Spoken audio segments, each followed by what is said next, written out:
તો સંભળાયું જ નહીં. કેમ છો બાળકો? જય શ્રી કૃષ્ણ. Good morning. ચલો તો તમે આજે સવારમાં ઉઠ્યા તો સૌથી પહેલા તમે શું કામ કર્યું?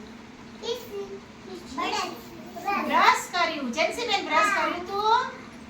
બ્રશ કરીએ તો શું ફાયદા થાય અને બ્રશ ના કરીએ તો શું નુકસાન થાય? ચલો મને કોણ કહેશે?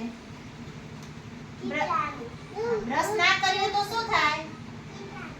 કીટાણુ, જે તમારા દાંતની ઉપર કીટાણુ હોય એ બધા તમે કંઈ પણ ખાઓ બ્રશ કર્યા વગર તે બધા ક્યાં જાય?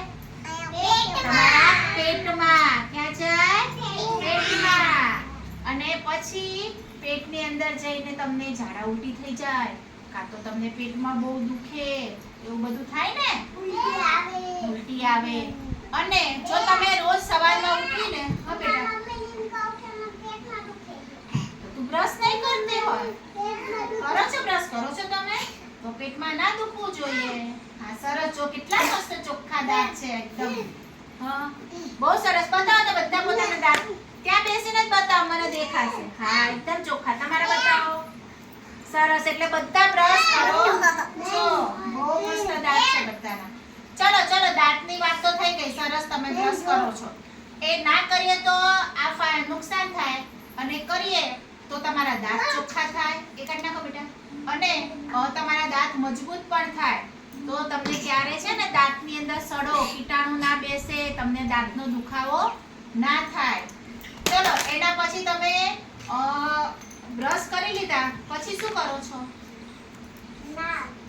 નાવા જાઓ એની પહેલા તમે બધા શૌચાલયમાં જાઓ છો, ટોયલેટનો યુઝ કરો છો, છી કરવા જાઓ છો ને? તો ક્યાં જવાનું?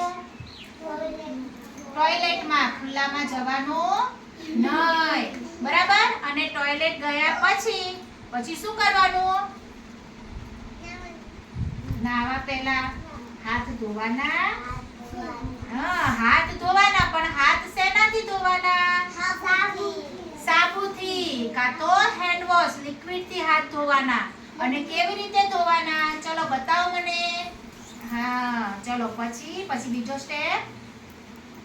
મૂકો હાથ અહીંયા. સરસ. ચલો હવે આની ઉપર. હા બેટા હાથ. ચલો હાથ ધો. ચલો ચલો ચલો. હવે કીટાણુ માર નાખો બધાને ફટાફટ. ચલો હવે આ હાથથી અહીંયા અહીંયા અહીંયા. એમ નહીં જેન્સી, અહીંયા જો.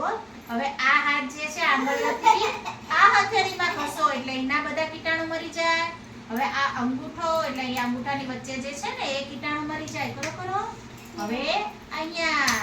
સરસ. પછી કાંડું ઘસો. ઘસો. સરસ ઘસાઈ ગયું ને?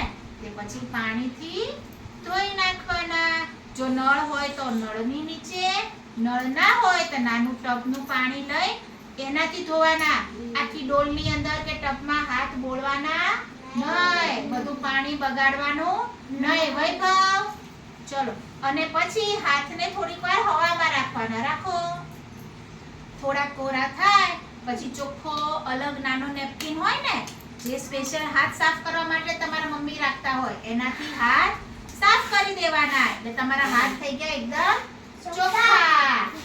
હંમેશા ટોયલેટ જઈને આવો ત્યારે, જમવા બેસો ને એની પહેલા, કે રમીને આવો એની પછી આવી રીતે હાથ ધોવાના.